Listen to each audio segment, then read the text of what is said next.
तो आपने अभी तक मेरे चैनल को सब्सक्राइब नहीं किया तो कृपया लाल बटन दबाकर चैनल को सब्सक्राइब करें और बेल के आइकन को दबा दें ताकि आने वाले हमारे लेटेस्ट वीडियो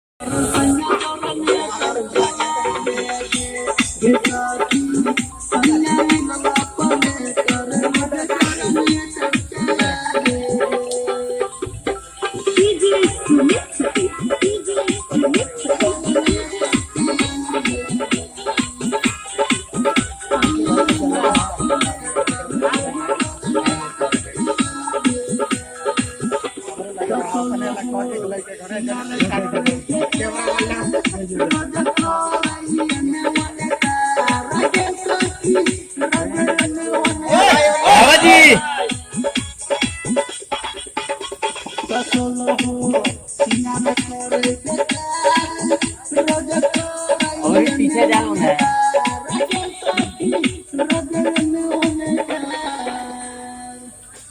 तो हर गानो गिरा के राखी से तर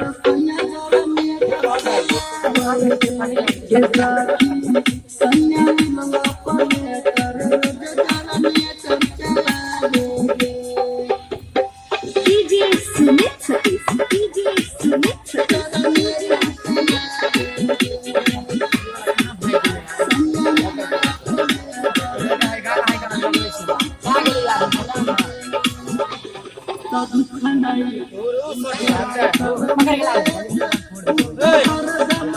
अभिनय